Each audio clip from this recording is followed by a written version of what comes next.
સીતારામ બધાઈને. બેસી ગયા. આજે છે સોમવાર અને 12મા ધોરણનું આજે ઓનલાઈન 10 વાગ્યા અત્યારે પરિણામ મુકાઈ ગયું હશે. મુકાવાનું હતું 10 વાગ્યા. આજે ભગવાન કરે કે બધાના બાળકો જે છે એ સારા માર્કે પાસ થાય, અને સારા માર્કે ન થાય તો એ પાસ થઈ જાય, અને કદાચ ના પાસ થાય તો જ બાળકોને મોટિવેટ કરજો, કારણ કે દરેક બાળક જે છે એ એક જ જગ્યાએ હોશિયાર ના હોય, એની કુશળતા ક્યાંક ને ક્યાંક બીજી જગ્યાએ હશે. એટલે ફલાણાના છોકરાને આટલા ટકા આવ્યા, એની સામે કહેતા જ નહીં, વાત જ ન કરતા કે આના છોકરાઓને આટલા ટકા આવ્યા. છોકરું જે છે ને એ પછી એકદમ નિરાશ થઈ જાય છે, કારણ કે એ બાળકને ભણવું નહીં જ ગમતું હોય ને તો જ એને એમાં નહીં બહુ રસ પડ્યો હોય. એટલે આપણા બાળક તરીકે આપણી એક ફરજ આવે કે પાસ થાય, સારા માર્કે પાસ થાય કે નાપાસ થાય, એ આપણું બાળક છે અને એ બીજાનું બાળક નથી. એટલે બીજાના બાળકને ઉદાહરણમાં લઈ અને આપણે એને કાંઈ કહેવાનું નથી. એ બીજાનું છે, આ આપણું છે. અને આપણે કદાચ ડૉક્ટર પણ હોઈએ તો આપણે છીએ, બાળક નહીં. આપણે તો એને બનાવવાની ઈચ્છા હોય અંતરિક્ષ યાત્રી, પણ ઈશ્વરે એને જે ક્ષમતા અને જે વિષયની અંદર કુશળતા આપી છે ને એમાં જે બાળક હોશિયાર બનશે. મારા 2 સંતાનોની હું વાત કરું ને તો મોટો જે છે ને એને રસ હતો ભણવામાં. પછી એના પપ્પા જે છે ને એ કીધે રાખે, ભાઈ ક્યાં ને તું ક્યાં, ભાઈ ક્યાં ને તું ક્યાં. વધારે પડતા જે છે ને બાળકને માં વધારે પ્રિય હોય ને એનું કારણ એક છે કે બાની મિત્ર હોય માં. પિતાએ મિત્ર બનવાનું હોય, પણ પિતા જે છે ને એ આલિયા માલિયા ભાલિયાના છોકરાઓને ધ્યાનમાં લઈ અને આપણા છોકરાઓને સંભળાવી રાખતા હોય. એટલે પછી અમુક સમય એવો આવે કે બાળક એના બાપને નફરત કરતું થઈ જાય, અથવા તો માં આવી હોય તો માને નફરત. બાળકનું મગજ નાનું હોય. આ નફરતના બીજ ઘણી વખત આપને એમ થાય કે આપણું તો છોકરું છે, આપણે એનું ભલું ઈચ્છીએ છીએ એટલે આપણે એને કહેતા હોય, છતાંય બાળકને આવું થયું. નહીં, એનું મગજ નાનું છે. અત્યારે તમારું કાંઈ સહન નહીં કરી શકે વધારે પડતું. એટલે બાળકને મોટિવેટ કરજો, એને પ્રોત્સાહિત કરવાનું. બીજું કે આપણા જ ઘરની અંદર, આપણા જ 2 સંતાનોમાં, મારા ઘરની અંદર એ અજીતને એવી ટેવ હતી કે અમે જમવા બેસીએ ને ચારેય, હું 5 જણા, હું, બા, 2 છોકરા અને અમે 2 જણા. એટલે કંઈક વાત નીકળે ને એમાંથી એમ કે ભાઈ કેવો ને તું કેવો, એટલે ઓલો જમતો જમતો ઊભો થઈ ગરમ થઈને ઉપર વયો જાય ભૂખો રહીને. પછી મેં નક્કી કર્યું હતું કે આ બેયને જે છે ને હારે કોઈ દી જમવા જ નહીં બેસાડવાના. એનું ઉકળે પછી માં તો ભૂખી રહીએ. જો બાળક ન જમે એટલે બધાય જમીન ઊભા થઈ જાય, માને કોળિયો ગળે ન ઉતરે. મારો મોટો બહુ હોશિયાર ભણવામાં, અને નાનકડાને જે છે ને બહુ જ દાખલો પડતો ભણતા. મારા જ છે, પરવરિશય મારી જ છે. હું શિક્ષક છું, છતાંય એવું નથી કે મારો છોકરો શિક્ષક બને જ બને, ના ના ના. એટલે એને બીજામાં, ધંધામાં, વ્યવસાયમાં, ડ્રાઇવિંગમાં, એને કોઈ જગ્યાએ બેસાડો તો એ 5 રૂપિયા 10 રૂપિયા કરીને જ લઈ આવે. એક નાનો હતો ને ત્યારે શાકભાજીવાળો એનો એક મિત્ર હતો, તો એ શાકભાજી ઓલા ભાઈને બોલવું જ ન પડતું. માર્કેટમાં જાય, હાલો માસી, હાલો માસી. એક વખત હું કહું કે મારા દીકરા જેવો અવાજ અહીં ક્યાં આવે છે, હું માર્કેટે ગઈ. કોઈ વ્યવસાય નાનો કે મોટો નથી, બાળકને એ શીખવવું જોઈએ. અને સાચું કહું ને તો કરીને ન કરીને એ નોકરી, હું નોકરી મેં કરીને મને ખબર છે કે નોકરીમાં કાંઈ હારાવાટ કાઢી લીધા જેવી છે નહીં. આપણો વ્યવસાય, આપણો ધંધો. મારા બેનનો એક દીકરો જે છે, કાલે જે તમને મેં વિડીયોમાં બતાવ્યો તો ભાણેજ મારો છે, એ બહુ ઝાઝું ભણવામાં એટલો બધો હોશિયાર નહોતો, એટલે એને બહુ ભણાવ્યો નહીં. 10 ને પછી એક એન્જિનિયર, કારીગર થયો. કારીગર એટલે આપણે અત્યારે ડિગ્રી આપણી પાસે હોય ને તો આપણે એને મિકેનિકલ એન્જિનિયર કહીએ. અત્યારે આ છોકરો એક દિવસના 20,000 રૂપિયા કમાય છે.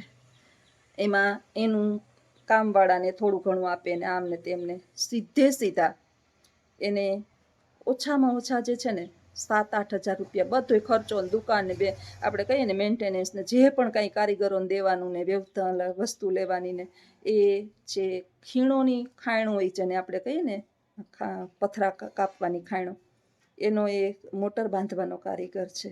હવે વિચારવાનું કે મન થાય તો એ નીકળી જાય, મન થાય ત્યારે એ ફરી આવે, એની દુકાન મન થાય ત્યારે ખોલે, એના ધંધા પ્રમાણે, એની ઈચ્છા પ્રમાણે એ કામ કરે અને અઢળક કમાય. કોઈ કહેવાવાળું બોજ નહીં માથે, પોતે ખુદનો બોજ, પોતાની નીચે 5-7 જણા કામ કરે. હવે આપણે વિચારવાનું કે મારી પાસે આટલી ડિગ્રી છે, મારી પાસે હવે હું કેટલું કમાઉં ને એ કેટલું કમાય. હવે આમાં બાળકને આ રીતે એટલે છે ને મોટિવેટ કરવાનું કે એને કેમાં કુશળતા છે. આપણે કહીએ ને મા બાપની ભૂખ કાઢી આ છોકરાએ, કંઈ નહોતું બિચારાને પહેલાં, કંઈ એટલે કંઈ નહોતું, ભૂખ કાઢી એમ કહીએ ને તોય હાલે. એટલે ભગવાનને પ્રાર્થના કરીએ કે બાળકને એવો કંઈક વ્યવસાય એના હાથમાં આવે. આપણે જોઈ લેવાનું કે આપણા બાળકને છે એ કેમાં 2 મહિના 4 મહિને એમાં ન ફાવટ આવે તો બીજામાં બદલાવી દેવાનું, બીજામાં ના આવે તો પછી ક્યાંક ને ક્યાંક તો ફાવટ આવી જાય. એ જ્યારે કમાવાની એની ઉંમર થાય ને ત્યારે એમાં કુશળ બની જાય. એટલે ગમે એમ કરી અને આપણા એક જ પ્રયત્ન હોવા જોઈએ કે આપણું બાળક જે છે માનસિક રીતે ક્ષતિ પામવું જોઈએ નહીં. મારો નાનો છે ને એને 28મું વર્ષ હાલે છે નાનું, છતાંય એના મગજને કોઈ પણ પ્રકારની અસર થાય ને એવું હું ના કહું અને જે કોઈ કહે ને એને હું તોડી લઉં. શું કામ? કે દરેક બાળકની બુદ્ધિ જે છે ને જલ્દીથી મેચ્યોર નથી થતી. તમે જે એની પાસે અપેક્ષાઓ અને ઈચ્છાઓ રાખો છો, તમે બધાય બુદ્ધિશાળીને આપણે બધાય બુદ્ધિશાળીને એટલે સામેવાળું છોકરું એટલું જ બુદ્ધિશાળી હોય એવી તમે કલ્પના ન કરી શકો. મારે જ છે પરિવારની અંદર મોટો કેવો ઢાયો, કોઈનો અપમાન ન કરે ને કોઈને આમ ન કરે. નાનકડો તો અસલ એની માં જેવો છે. સારું ભલે મારા જેવો હોય, મારા જેવો જ છે એટલે તું એને સંભાળીને રાખું છું. મને ખબર છે કે મારો દીકરો જે છે ને એ સાચું કહેવા વાળો માણસ છે, એનાથી સહન ન થાય. એને કોઈએ કીધું હોય તો જ્યાં સુધી એને કહી ન દે ત્યાં સુધી હક ન થાય. એ ચાઇલ્ડ માઇન્ડ હોય ઘણા બાળક, એની કેપેસિટી આવી જોઈએ. આપણા પરિવારની અંદર, આપણા ઘરની અંદર, ક્યાંક ને ક્યાંક સમાજની અંદર તમને આવા જોવા. હવે આને આપણે એની માં ન સંભાળે તો જગતમાં બીજા તો બધાય છોડી જ દે. એટલે જો બાળક તમારું 10મા ધોરણમાં 12મા ધોરણમાં જ્યારે પણ રિઝલ્ટ આવે અને કાંઈ પણ પ્રકારની એને માઇનર મિસ્ટેક થાય અથવા તો ઓછા ગુણ પ્રાપ્ત થાય અથવા તો પરિણામ નાપાસનું પણ આવે તો હસતા હસતા એ નાપાસનું પરિણામ સ્વીકારી લેવાનું. કાંઈ વાંધો નહીં, વર હાયરા ભવ ક્યાં હાયરા, ને કદાચ ન પાસ થા તો એ દુનિયા આખા ભારત દેશની અંદર વ્યવસાયની ક્યાં કમી છે. હું તો ઉદાહરણ આપતી, મારા છોકરાને એક દીકરા રીંગણા બટેટા વેચે ને એ હાઈંચે 500 રૂપિયા કમાઈને આવે. ભગવાને આપણને એટલું મસ્ત શરીર આપ્યું છે. કોઈ વ્યવસાય મેં કીધું નાનો નથી. મનથી તમે જે તમારી છાપ, મેં તો એક વખત હું વાત કરતી હતી, સમજી જશે જે સાંભળશે નહીં, વિડીયા જોવે જ છે બધાય, કે મારો બેનનો દીકરો જે છે ને એ ઘણું કમાય છે અત્યારે, બહુ કમાઈને એને બહુ સારું છે, ગાડીઓ નાન તેન બધું ફલાણું. તો કહેવાય ત્યાં નોકરી તો ન કહેવાય ને, બોલો.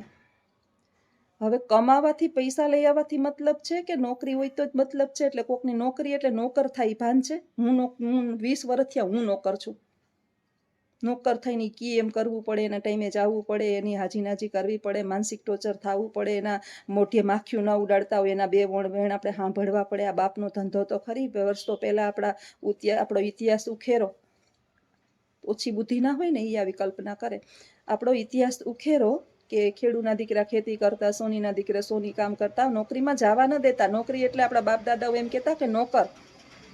અને અટાણે તો છોકરીઓની મનની અંદર ને મા બાપની મનની અંદર એક જ છે ને, 2 ચોપડી ભણી લીધું છે એટલે તો પોતાની જાતને જાણે બ્રહ્માજી સમજવા માંડ્યા છે, વેદના જ્ઞાતા.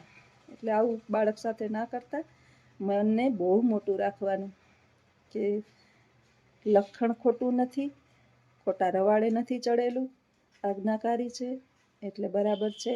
આપણું બાળક આપણું છે, કોઈનું નથી, અને આપણે જ એને સંભાળવાનું છે. એટલે બધા માતા પિતાને પણ બેસ્ટ ઓફ લક. પરિણામ સારું આવે તોય, અને કદાચ એમાં ક્યાંક કચાશ રહી ગઈ હોય તો એ કઈ બાબતમાં કુશળ છે એ ખાસ ધ્યાન આપી અને આપણે એને આગળ વધારશું. આવજો. અને જો મારી આ વાત સાચી લાગી હોય તો ચોક્કસ મને આજે કમેન્ટ કરજો, કારણ કે મારી આવો વિચાર છે કે દરેક માણસ સરખા બુદ્ધિવાળા હોય નહીં. આવજો. સીતારામ.